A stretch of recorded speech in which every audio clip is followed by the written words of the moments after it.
morning.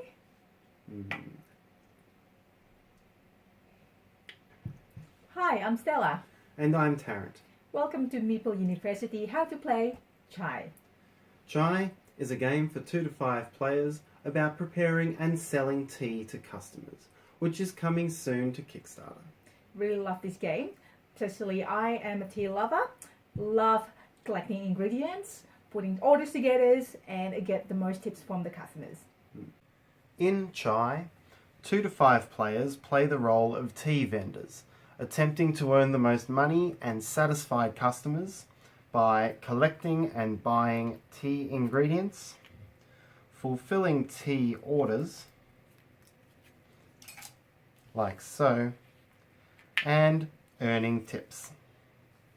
The game plays over 5 rounds, and the player who earns the most points by the end of the game wins. At the time of filming this video, Chai was in a public playtest phase in anticipation of a project going live on Kickstarter later. So we're teaching the game from print and play components, and some of the rules and components that you'll see here may change before the final version. To set up the game, each player takes a tea box and the 6 base tea tokens in his or her colour. Place the market board on the table, and then take the 72 flavour tiles into a bag, shuffle them up, and place 18 tiles at random onto the board. This is the market. Shuffle up the additive cards, deal 4 onto the table, and place the deck beside it. This is the additive area. Each player takes the 8 customers in his or her colour, shuffles them up, draws 2, chooses 1 to keep as a reserved customer at the start of the game, and I'll talk about what that means later, and places the other in the customer pool. All players take this step. Then all of the remaining customer cards in player colours are shuffled together, and 2 more are dealt face up into the customer pool so that you have a total of the number of players plus 2. Customers in non-player colours are returned to the box and are not used. Shuffle up the ability cards and then deal 3 face up beneath the customer pool. Place a number of teacups equal to the number of players beside the playing area and deal 1 tip marker face down in front of each. Place the money and the round counter into the play area and place the 2 endgame scoring bonuses off to the side. Finally, choose a first player. Whoever plays last takes 1 coin as a bonus, and if you're playing with 4 or 5 players, whoever plays second last also takes a coin. You're now ready to play. On each player's turn, he or she must visit one of the 3 basic areas on the board: the market, the additive area, or the customer pool, performing actions in that location. After performing actions in one location, play passes to the next player clockwise. Additionally, as a free action, a player may complete 1 customer order on his or her turn. This must be done at the end of a player's turn. To visit the market, the player first immediately takes 3 coins from the bank. The player then uses this money, as well as any other money that the player has from previous rounds, to buy flavour tiles from the market. The player does not need to spend all of the money gained, but must spend at least 1 coin on flavour tiles. When choosing flavour tiles to buy from the market, players buy both the flavour tile plus any identical tiles which are orthogonally adjacent to it. So a player could buy this berries tile, or could buy both of these ginger tiles in a single action. But the player cannot split a group up, so the player could not buy this ginger, leaving that one there. After choosing the tiles to buy, the player pays the cost shown in the top for the highest priced tile in the entire cluster. So the player could buy these berries for 1, or could buy both of these ginger for a total of 2. After buying tiles, all of the tiles slide to the left in their existing rows, and the space is not refilled. The player may then continue to buy flavour tiles with what's left on the board. So in this case, the player could then buy these berries for 1 coin, slide these down again, and then buy both of these mint for 1, because the highest price is in the 1 column. Players continue doing this until they no longer wish to buy flavour tiles or until they are out of money to do so. A player may never have more than 12 flavour tiles at any given time, and if the player buys above 12, he or she must discard back down to 12. Finally, at the end of your turn, after finishing all your orders, refill the market from the bag. The second area is the additive area. There are 3 possible actions in the additive area, and when a player visits, he or she may take 2, including taking the same action twice. A player may choose one type of additive card and then take all of the face-up copies of that card into his or her collection, immediately refilling from the deck.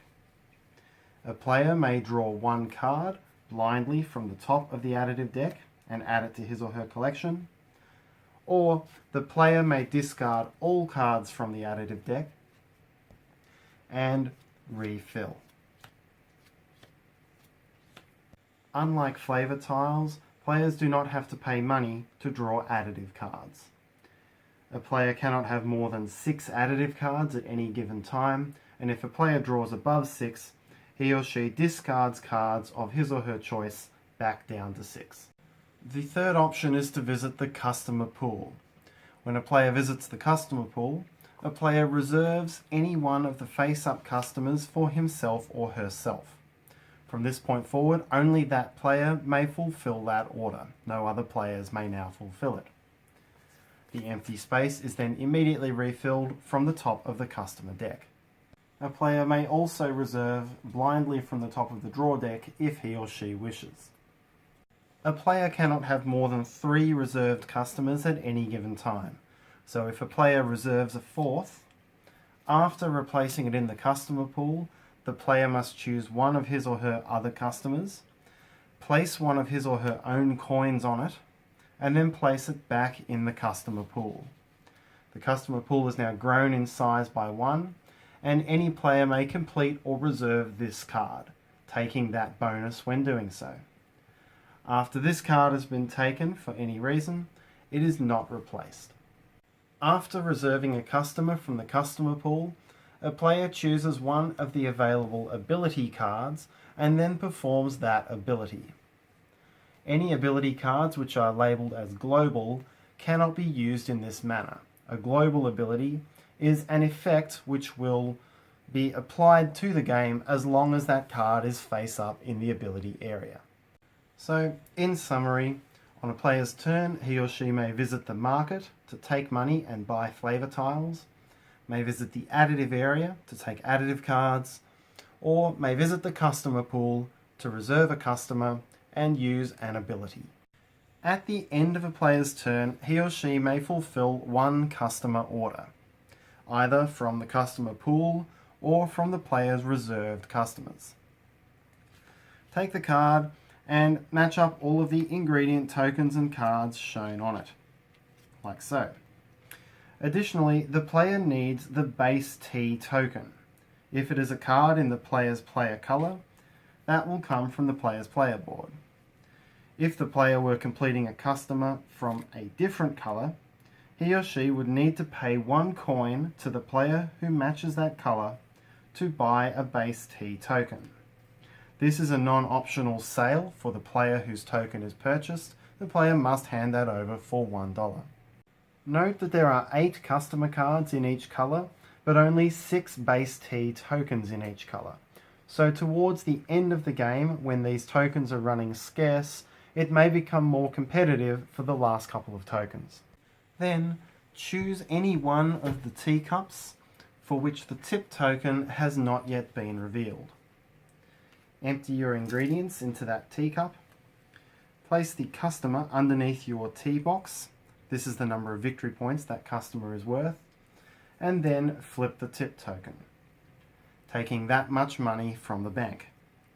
Tips vary between $0 and $2. And replace the customer in the customer pool. After the final tip has been revealed in any given round, the round is over. Take the following steps to proceed to the next round. Advance the round marker 1 space. Take the leftover tip cards and all of the revealed ones, shuffle them up, and deal a new tip onto each cup.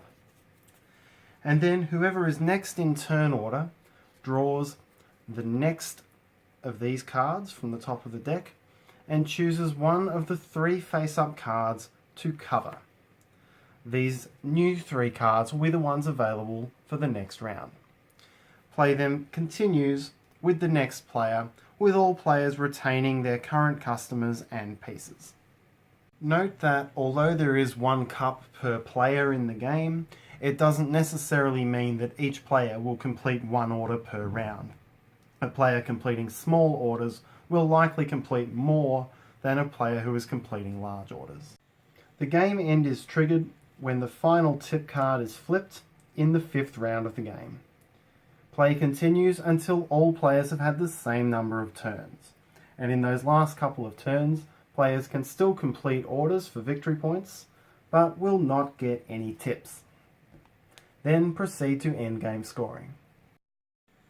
To complete endgame scoring, first resolve the 2 endgame bonuses.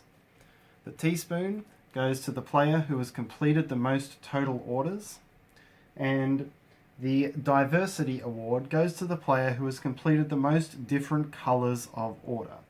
In this case, these 2 players have 3 and this player has 2.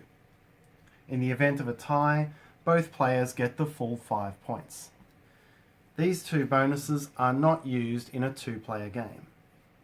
Each player then adds up points from completed orders, leftover money, and any points from these bonuses. There are no points for leftover tea flavours, tea tokens, and no penalty for uncompleted reserved customer cards. The player with the highest score wins, and in the event of a tie, the player with the fewest completed customer cards wins, and then the player with the least leftover money. If still tied, the victory is shared. And that's how to play chai. Hope you enjoy playing, and I hope you enjoyed video, and hope your tea is flavoured up. Please click on the Meeple to subscribe to our channel if you'd like to hear more from Meeple University.